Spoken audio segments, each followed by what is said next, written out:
السلام عليكم ورحمة الله وبركاته. إن الحمد لله والصلاة والسلام على رسول الله وعلى آله وصحبه ومن والاه. Al Azhar welfare foundation কর্তৃক আয়োজিত পুণ্যময় রমাদান সিজন 5-এ সকলকে স্বাগত জানাচ্ছি। আজকের আমার আলোচনার বিষয় তারাবির নামাজের ফজিলত ও গুরুত্ব। তারাবির নামাজ কি, তারাবির নামাজের হুকুম কি, তারাবির নামাজ কয় রাকাত পড়তে হয়, এর মধ্যে কি ফজিলত আমাদের জন্য রয়েছে, সংক্ষেপে দু একটি কথা বলার জন্য চেষ্টা করবে ইনশাআল্লাহ তাবারক ওয়া তাআলা। তারাবির নামাজ হচ্ছে পবিত্র রমাদান মাসে আমরা এশারের নামাজের পরে দুই রাকাত করে যে নামাজগুলো পড়ি সেগুলো হচ্ছে তারাবির নামাজ। তারাবি আরবি শব্দ, এর অর্থ হচ্ছে বিশ্রাম গ্রহণ করা। তারাবির নামাজ একটি দীর্ঘায়িত নামাজ। 4 রাকাত পর একটু বিশ্রাম গ্রহণ করা হয়, এই জন্য এই নামাজের নাম তারাবির নামাজ। উলামা ইকরামের দৃষ্টিতে তারাবির নামাজ হচ্ছে সুন্নাহ মুআক্কাদা। তারাবির নামাজ সুন্নাহ হলো এর অনেক গুরুত্ব রয়েছে, অত্যাধিক গুরুত্ব রয়েছে।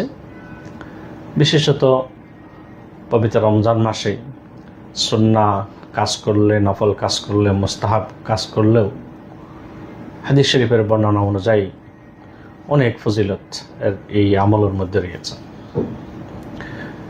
তারাবির নামাজ কয় রাকাত পড়ব, এটা একটা মতবিরোধপূর্ণ মাসালা, আমরা সেদিকে যাব না। এক বর্ণনায় 8 রাকাত আছে, 12 রাকাত আছে, 20 রাকাত আছে, 36 রাকাত আছে। তবে মসজিদুল হারাম এবং মসজিদে নববীর মধ্যে আমরা দেখতে পাচ্ছি 20 রাকাত পড়া হয়। আমাদের দেশেও 20 রাকাত পড়া হয়। তারাবির নামাজ ফজিলত সম্পর্কে সহিহ বুখারী ও মুসলিমের মধ্যে একটি হাদিস এসেছে। আমার দৃষ্টিতে এই হাদিসটাই তারাবির ফজিলতের জন্য যথেষ্ট। قال النبي صلى الله عليه وسلم من قام رمضان إيمانا واحتسابا غفر له ما تقدم من ذنبه।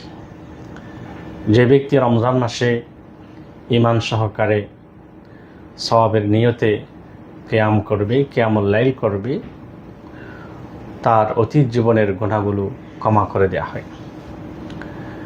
আমরা লক্ষ্য করি এখানে 2টা শব্দ যোগ করা হয়েছে, ঈমানান ওয়া ইহতিসাবান, ঈমান সহকারে এবং সওয়াবের নিয়তে। এর কারণ হচ্ছে প্রায় ইবাদতের মধ্যেই বর্তমানে লৌকিকতা, লোক দেখানো এই বিষয়গুলো ঢুকে পড়েছে। যে হজ করে মানুষকে দেখানোর জন্য, দান করে যাকাত দিয়ে মানুষকে দেখানোর জন্য, এমনকি এই লৌকিকতাটা তারাবির নামাজের মধ্যে পর্যন্ত ঢুকে যায়। এই জন্য কেউ লোক দেখানো অথবা নিজেকে জাহের করা আবেদ হিসাবে, এই হিসাবে যদি নামাজ পড়ে তাহলে তার জন্য হাদিসের যে ফজিলত আছে সেটা তিনি পাবেন না। উদ্দেশ্য হতে হবে একমাত্র আল্লাহ রাব্বুল আলামিনের সন্তুষ্টি করার জন্য। তারাবিটা রমজানের শুরু থেকে শেষ পর্যন্ত আমাদের গুরুত্ব দেওয়া দরকার।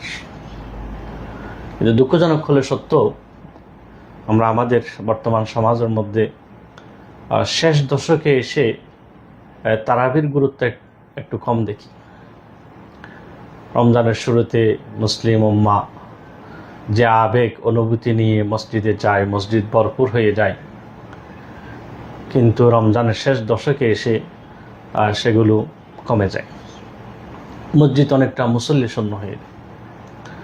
তাছাড়া যেখানে তারাবির নামাজ কায়েম হয়, আমরা দেখি যে কোনো কোনো মসজিদে 15 দিনে শেষ হয়ে যাচ্ছে, 20 দিনে শেষ হয়ে যাচ্ছে, এমনকি 5 দিনও শেষ হয়, এরকমও নজির আমরা দেখছি।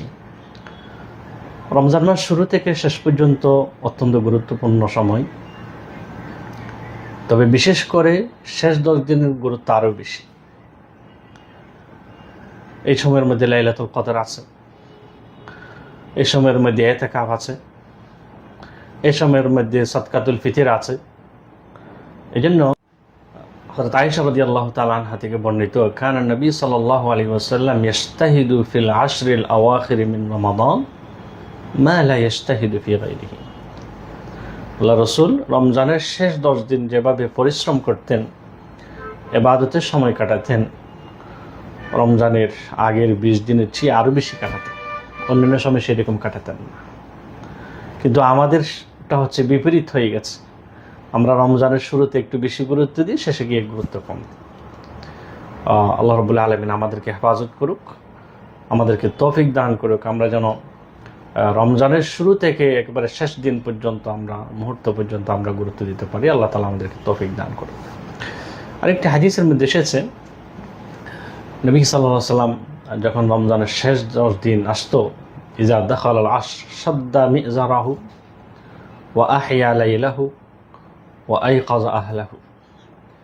আল্লাহ রাসূল রমজানের শেষ দশক আসলে তিনি কোমর বেঁধে ফেলতেন ইবাদতের জন্য, এবং আহইয়া লাইলাহু, পুরো রাত তিনি জাগ্রত থাকতেন। পাশাপাশি ওয়া আইকাযা আহলাহু, পরিবারকে তিনি কী করতেন, জাগিয়ে দিতেন। অতএব তারাবির নামাজের এটা আমাদেরকে রমজানের প্রথম রাত্রি থেকে শেষ রাত পর্যন্ত আমাদেরকে গুরুত্ব দিতে হবে।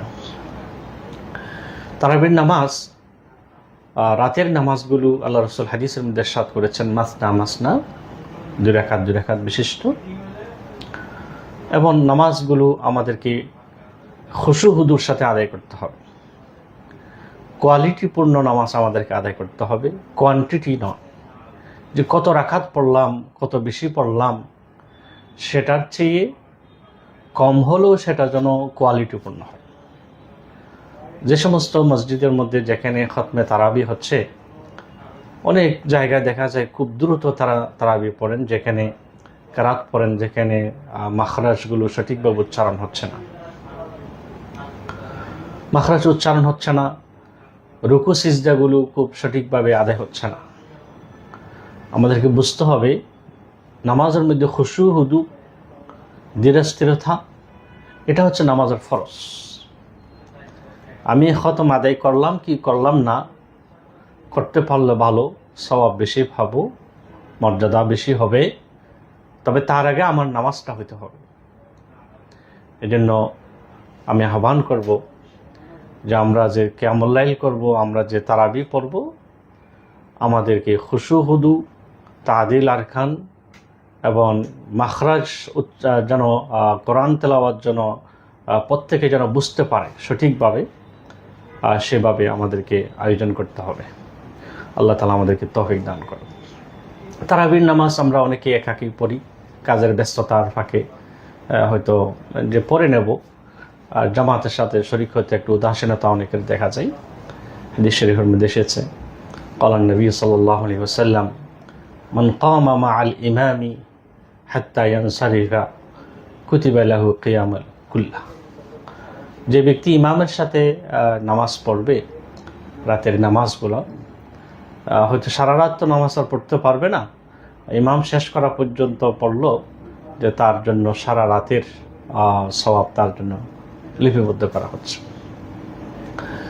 অনেকে তারাবির নামাজ এবং কিয়ামুল লাইল একটা জয়েন করে ফেলেছে, যেহেতু তারাবির নামাজটাও এশারের পরে, আর কিয়ামুল লাইলটাও হচ্ছে শেষ রাতের দিকে। তো যেটাই হোক না কেন, আমরা রাতের বেলায় তারাবিও পড়ব এবং কিয়ামুল লাইলও পড়ার জন্য আমরা চেষ্টা করব, বিশেষত রমজান মাসের মধ্যে। আল্লাহ নবী হাদিসের মধ্যে ইরশাদ করেছেন, আলাইকুম বিকিয়ামিল লাইল ফাইন্নাহু দা'বুস সালিহিন মিন ক্বাবলিকুম কুরবাতুন মিনাল্লাহি তাআলা ইলাল্লাহি তাআলা মুকাফফিরাতুন আনিস সাইয়্যাত মুনহাতুন আনিল ইসমি মুতরিদাতুন লিদ্দাই আনিল জাসাদ। যে তোমাদের বেশি বেশি কিয়ামুল লাইল করা দরকার। পূর্ববর্তী সালেহিনদের এটা ছিল নিয়মিত অভ্যাস। কিয়ামুল লাইলের মাধ্যমে গুনাহ মাফ হবে, আল্লাহর নিকটবর্তী কাছাকাছি হওয়ার সুযোগ তৈরি হবে, এমনকি শরীরের মধ্যে বিভিন্ন ধরনের রোগ যেগুলো আছে এগুলো থেকে একটা নিরাময় পাওয়ারও একটা উপায় হচ্ছে কিয়ামুল লাইল করা। অন্য হাদিসের মধ্যে আল্লাহ রাসূল ইরশাদ করেছেন, যে কিয়ামুল লাইল এটা যদি অন্যান্য কয়েকটা আমলের সাথে কিয়ামুল লাইলটাও যুক্ত করেছেন, এই আমলগুলো করলে তাদখুলুল জান্নাহ বিসালাম। আইয়ুহান নাস আফশুস সালাম ওয়া আতি'মুত তাআম ওয়াসাল্লু ওয়ান নাসু নিয়াম তাদখুলুল জান্নাহ বিসালাম। এই মানব সকল সালামের প্রচলন করো, মানুষকে খাওয়াও, এবং মানুষ যখন ঘুম থাকে তখন নামাজ পড়ুন। অর্থাৎ কিয়ামুল লাইলের কথা বলা হয়েছে, যে সময় মানুষ ঘুম থাকে।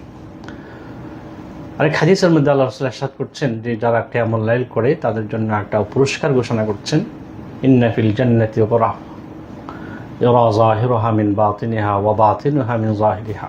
যে জান্নাতের মধ্যে এমন একটি ঘর আছে যে ঘর বাহির থেকে ভিতরে দেখা যায়, ভিতর থেকে বাহির দেখা যায়, স্ট্যান্ডার্ড।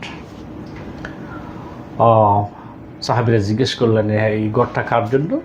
সে লিমান আতামাত তাআম ওয়া আলানাল কালাম ওয়া সাল্লা ওয়ান নাসু নিয়াম। যে মানুষকে খাওয়ায়, যার মুখের কথা হচ্ছে যে নরম, মোলায়েম, কর্কশ নয়, এবং মানুষ যখন ঘুম থাকে সে সময় নামাজ পড়ে। আরও অনেক গুরুত্ব আছে। আমরা চেষ্টা করব পবিত্র মাহে রমাদান শুরু থেকে শেষ পর্যন্ত তারাবির নামাজ পড়ব, এবং পাশাপাশি কিয়ামুল লাইলও আমাদের সাধ্যমতো আমরা আদায় করার জন্য চেষ্টা করব। মিশরি একজন ডাক্তার, সে বলেছেন তারাবির নামাজ যারা পড়েন তাদের নিয়ে একটা গবেষণা করেছেন। তিনি বলেছেন যে আমি 100 মানুষের উপরে আমি গবেষণা করেছি, যে আমরা ইফতারের সময় সারাদিন উপবাস থেকে ইফতারের সময় একটু বেশি করে খাই, লুট বেশি নিই। তো এই সময় যদি আমাদের অতিরিক্ত খাওয়ার কারণে শরীরে রোগ হতে পারে। কিন্তু তিনি বলছেন যে আমি পরীক্ষা করে দেখলাম 100 মানুষের উপরে যারা ইফতারের পরে বিরতি দিয়ে তারাবির নামাজে দীর্ঘক্ষণ দাঁড়িয়ে নামাজ পড়েছে, তাদের ডায়াবেটিস হওয়ার ঝুঁকি কম। যে তাদের রক্ত চলাচল স্বাভাবিক খাওয়া, এটা হচ্ছে যে পসিবিলিটি বেশি। তাদের প্রেশার যাদের আছে তাদের এগুলো কি হয়ে যায়, স্বাভাবিক হয়ে যায়। অর্থাৎ আমরা যেটা মনে করছি যে রোজা থাকলে ডায়াবেটিস হবে মনে হয়, অথবা অন্য রোগ হবে মনে হয়, কিন্তু আল্লাহ রাব্বুল আলামিন এর নিয়ামত, এই রোজার মাধ্যমে সেই রোগ থেকে বাঁচারও উপায় আছে, যেগুলো গবেষণায় প্রমাণিত হচ্ছে। যাই হোক, আলোচনা দীর্ঘায়িত না করে আল্লাহ রাব্বুল আলামিনের কাছে তৌফিক করছি এবং উদাত্ত আহ্বান জানাচ্ছি, আমরা তারাবির নামাজ পড়ব, কিন্তু নামাজ লিল্লাহি লিবতাগাই ওয়াজহিল্লাহ, আল্লাহর সন্তুষ্টির জন্য পড়ব, এবং সবচেয়ে গুরুত্ব দেব যেন খুশু খুদু ধীরস্থিরভাবে আমরা এই নামাজগুলো পড়ি, নামাজের মতো যেন নামাজ হয়, সেভাবে পড়ার উদাত্ত আহ্বান জানিয়ে আল্লাহ রাব্বুল আলামিনের কাছে তৌফিক কামনা করে এই পুরো রমজান মাস আমাদের জন্য বরকতময় হোক, সেই আল্লাহর কাছে সেই ফরিয়াদ করে আলোচনা শেষ করছি। আসসালামু আলাইকুম ওয়া রাহমাতুল্লাহি ওয়া বারাকাতুহু।